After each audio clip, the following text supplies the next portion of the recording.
Радио Благоевград. Радио Благоевград. Радиото на югозапада. Навсякъде.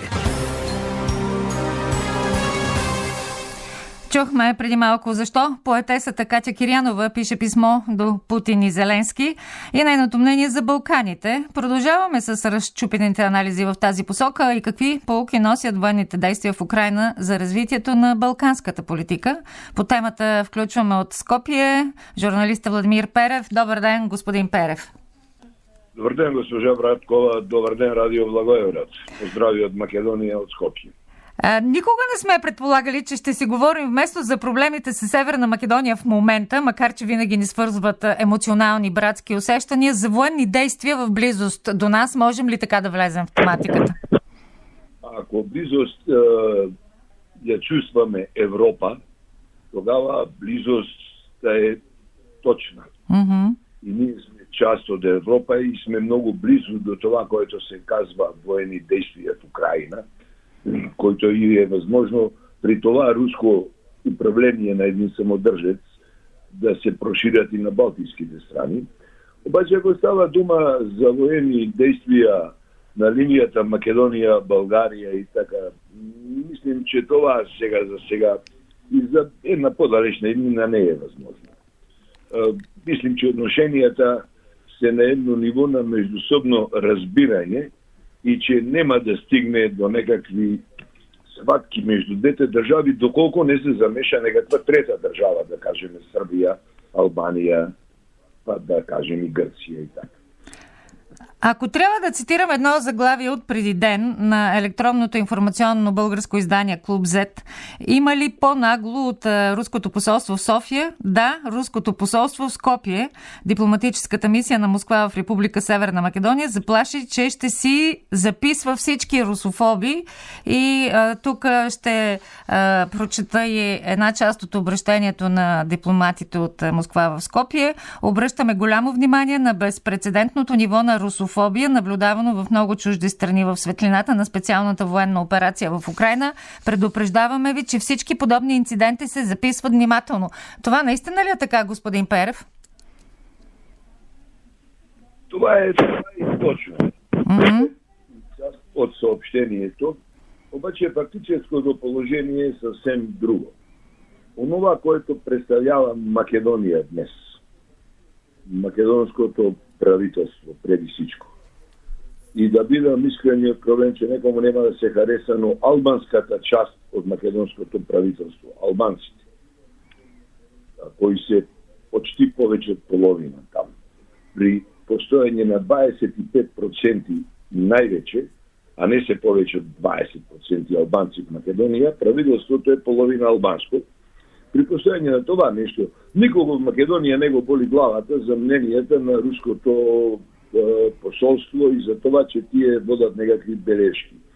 Нашия обмен с Русия е много малък, финансов, зависимо от нефта и газта, като и всичките други. Обаче в Македония русофилството се приема на един начин, затова е окуражен руския посланник в Скопие, че той поентира, че в Македония постои русофилство и заради това той има кураж да обвини русофобството. Това е сметка без кръчмар. В Македония русофилството е като последния бастион срещу България. Значи, в Македония се очаква, че Русия ще спречи България да настъпва на македонските политически пространства. По-точно казано, Русия ще изиграе ролята да натисне България и България да не признае, да не влезем в тези дългоочаквани преговори, за да влезе за вашето членство в Европейския съюз. И македонските българи да не влезат в Конституцията. Mm-hmm. Това е основният проблем. Тук е генезата на русофилството и преди всичко и емотивната повързаност с една част от македонското общество с Сърбия, която е русофилска.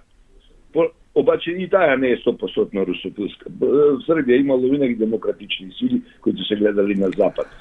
Нашите русофили са идентични с българските. Нашите сърбофили сърбомани са идентични с българските русофили. Имат големите желания, но в този миг мислям, че възможностите им са много малки. А това, че Украйна настоява да стане член на Европейския съюз по бързата процедура, как би се отразило на този дългогодишен процес, през който преминава и Северна Македония и Албания, в контекста на това, което казахте преди малко? Украина иска да мине по един бърз път в Европейския съюз заради извънредното военното положение, което е в Украина, и която тогава от Европейския съюз ще очаква, айде да не кажем военна помощ, но ще очаква материална помощ, оборудване за войната, оръжие, муниция и така. Това е нещо, което са извънредни околности. Това нещо за Македония и Албания не трябва да се каже. Македония и Албания не трябва да се правят паралели. Македония и Албания имат да изминат още дълг път до демократизацията на обществото, корупцията, правосудната система, банкарския систем. Има хиляди неща, които още трябва да се направят, за да се изправят македонските институции пред Европейския съюз. Точно преди 2 седмици вие бяхте част от делегация, която се срещна с българския президент Румен Радев. Само обаче на срещи и раздели ли ще го караме, или пък мислите, че политиката между София и Скопие ще добие вече някаква друга развръзка? Вижте, ние се срещнахме не само с президента, ние се срещнахме с премиера Петков и с всички политически партии там. И мислим, че принципно се разбрахме с всичките. Имаше една горка черта, едно тежко чувство в срещата с Движението за права и свободи с президента Карадай. Техният председател Мустафа Карадая. Да, Мустафа Карадая, който ни отръжа едно предаване филозофско, пълно с прикрити обиди към нас, че сме дошли в чужда страна да се молиме. Ние бехме повече души и сметах за некултурно на един човек, който има партия в парламента, да му говорим, че ние не сме дошли в България да молиме никого. Ние не молиме, ние търсим България да застане на своите исторически традиции и България да брани своята общност, частта на своя народ Македония. Обаче, това е странно, обаче, което го казвате, господин Перев, на фона на това, че пък техният представител в Европейският парламент е много активен в позицията за да се активизират разговорите за членството на Република Северна Македония в Европейския съюз. Честа, която му се правеше на Мустафа Карадая, защото от него за нас нищо не зависи, само Илхан Кючук е връзката, заради която искахме да се разбериме. Ние имахме една среща с Илхан Кючук, но турската дипломация е 500 години стара. Тя е хитра, ловка, обидна към послабите и насилствена. И тая не пази на човешките достоинства, кога се обръща към некой. Винаги е това така било с турците. И това ние трябва да го приемеме. Нема тук нищо националистичко, нито нещо антитурско. Просто ние това сме го научили. И ние така се държиме. И ние го имаме това нещо от турското робство. И ние сме научили към послабите от нас да се държиме така. Обаче да се върнем на президента. Президента Румен Радев е единствената светла точка, да кажем, не единствената, всичките партии се, но той е истинската светла точка в нашите срещи. Той е човек, който ни за юта не отстъпи от своите гледища, които ги изложи пред нас с месец октомври София. Той е човекът, на кого македонските българи в този момент и в наредните 5 години, колкото ние очакваме, че ще бъде президент, ще заложат всички свои сили и сета своя почит по някакъв възможен начин да влияе за разрешение на правата на македонските българи. Неговата позиция 5+1 или 4+1, която е сега, която трябва да се изпълни за правата на българите в Македония, още еднъж и един път беше потвърдена отново при нас. И т.е. понеже така наближаваме вече в новините, 10 на минути ни чакат до новините на Радио Благоевград, как да приключим сега този разговор с вас? Оптимистично ли? С очакванията, това, което вие току-що казахте в посока политиката на президента и това пък, което усещате от парламента, български имам предвид. Аз съм оптимист по отношение на президента. Аз съм оптимист и по отношение на премиера, и ако имаш определени недоразумения, и оптимист съм към всичките партии. Даже и сметам, че ако партията на турците, тя е българска партия, Движение за права и свободи, така е в... Да, която ни каза, че единственото нейно желание е да падне това правителство. Аз мислим, че ако това правителство, не дай Боже, падне, може би и нивният однос към нас ще се промени. Защото ние сме жертва при тях за една политика, която се спровежда и която няма нищо срещу нас. Те просто не си обичат своето правителство. Това е проблем, който македонските българи не искаме да се мешаме, но ние сме оптимистични. И да допълнам. Ние за пръв път, последните 100 години, имаме пробългарски медии в Македония. Това е Трибуна МК.